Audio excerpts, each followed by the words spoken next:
नमस्कार. राजकारणामध्ये कधीकधी आकडेच सगळी कहाणी सांगतात. आणि आज आपण अशीच एक कहाणी पाहणार आहोत, अक्कलकुव्याची, जिथे एका विद्यमान मंत्र्याचा पराभव झाला, तोही अगदी काही हजार मतांनी. हा निकाल म्हणजे केवळ हारजीत नाही, तर मतदारांनी दिलेला एक अतिशय स्पष्ट आणि शक्तिशाली संदेश आहे. चला, या अनपेक्षित निकालामागची कारणं काय आहेत ती शोधूया. ही गोष्ट आहे महाराष्ट्राच्या अगदी उत्तरेला असलेल्या नंदुरबार जिल्ह्यातल्या अक्कलकुवा या राखीव मतदारसंघाची. घनदाट जंगलं आणि उंच डोंगरांनी वेढलेला हा प्रदेश.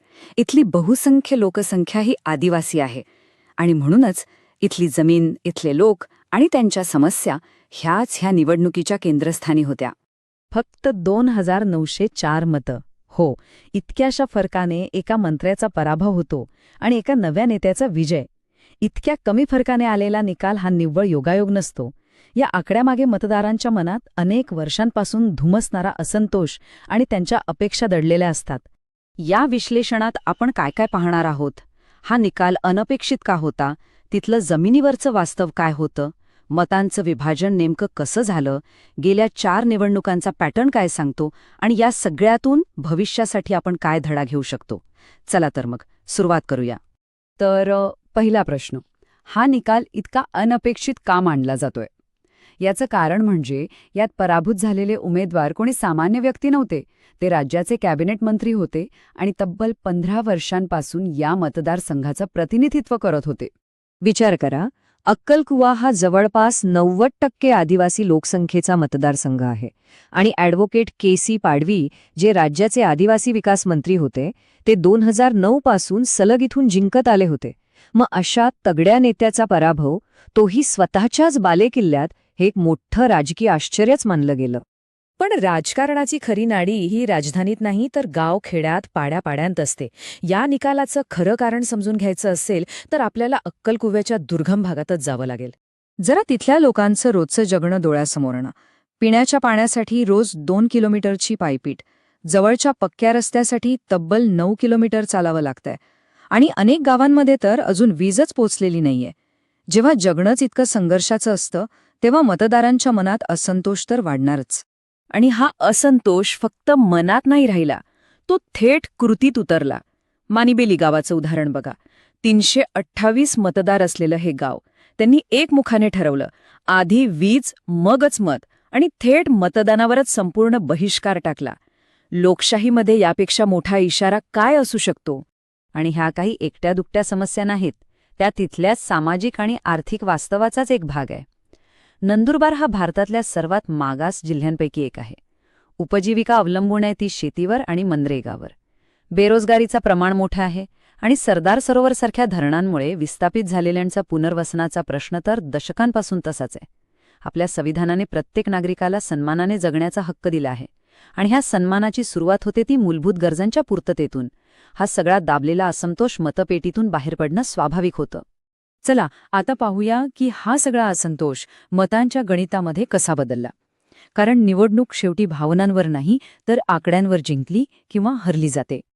अक्कलकुव्यात मतदानाची टक्केवारी नेहमीच चांगली राहिली आहे. 2024 मध्येही 71.65% लोकांनी मतं दिलं. याचा अर्थ एकच, की इथले मतदार खूप जागरूक आहेत आणि ते आपला हक्क गांभीर्याने बजावतात.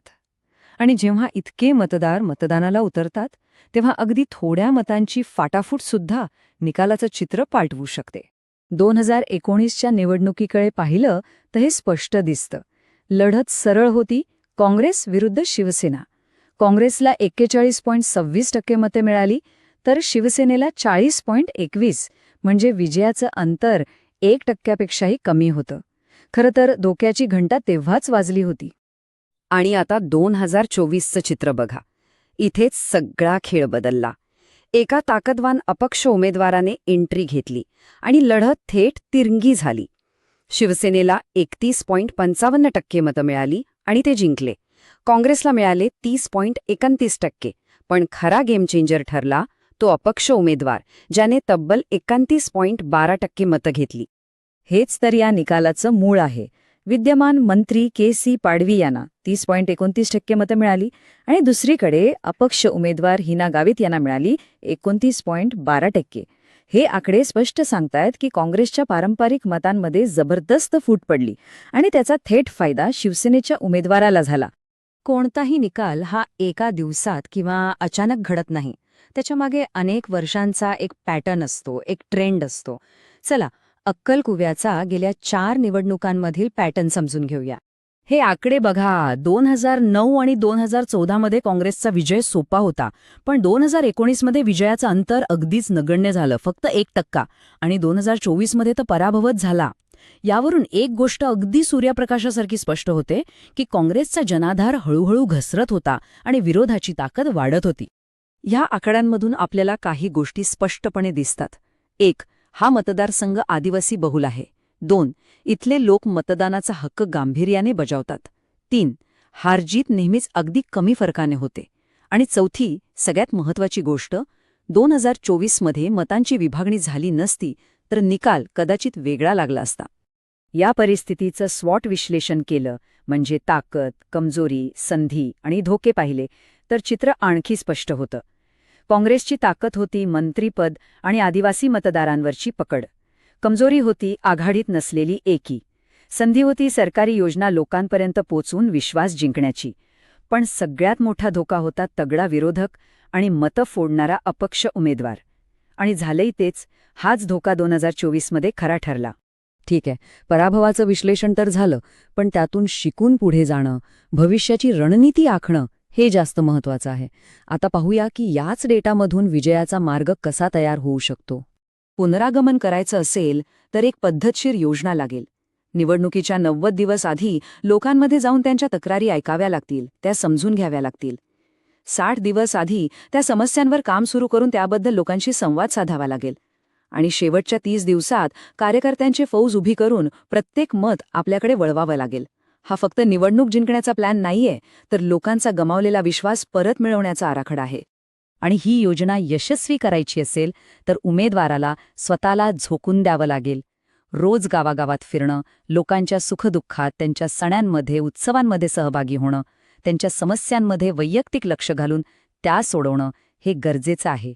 आणि सगळ्यात महत्त्वाचं, भूतकाळात झालेल्या चुकांची जबाबदारी स्वीकारून भविष्यात मतविभागणी टाळण्यासाठी राजकीय समीकरणं मजबूत करावी लागतील. आजच्या जगात जमिनीवरच्या कामाला डिजिटल प्रचाराची जोड देणं खूप महत्वाचं आहे. स्थानिक भाषांमध्ये म्हणजे मराठी आणि तिथल्या बोलीभाषेत भिलीत ऑनलाईन प्रचार करावा लागेल. तरुण कार्यकर्त्यांच्या मदतीने व्हॉट्सॲप आणि फेसबुकच्या माध्यमातून प्रत्येक मतदारापर्यंत पोहोचता येतं. पण हे करताना एक गोष्ट लक्षात ठेवणं अत्यंत गरजेचं आहे, ती म्हणजे मतदारांच्या माहितीचा आणि गोपनीयतेचा सन्मान. भारताचा नवीन डिजिटल पर्सनल डेटा प्रोटेक्शन कायदा म्हणजेच DPDP कायदा हेच सांगतो की नागरिकांच्या माहितीचा वापर त्यांच्या संमतीनेच आणि अत्यंत जबाबदारीनेच झाला पाहिजे. आणि शेवटी तोच महत्त्वाचा प्रश्न उरतो. अक्कलकुव्याचा हा निकाल आपल्याला एक मोठी गोष्ट शिकवून जातो. राजकारण आता फक्त भाषणांवर किंवा नेत्याच्या करिश्म्यावर चालत नाही. ज्या लोकांसाठी मतं मागितली जात आहेत त्यांच्या रोजच्या जगण्यात तुम्ही काय सकारात्मक बदल घडवला हे जास्त महत्त्वाचं ठरतंय. जर पाणी, रस्ते आणि वीज यांसारख्या मूलभूत गरजाच निवडणुकीचे निकाल ठरवत असतील तर राजकारणाचं भविष्य खरंच व्यक्तिमत्वापेक्षा कामावर अधिक अवलंबून असेल का, यावर आपण सगळ्यांनीच विचार करायला हवा.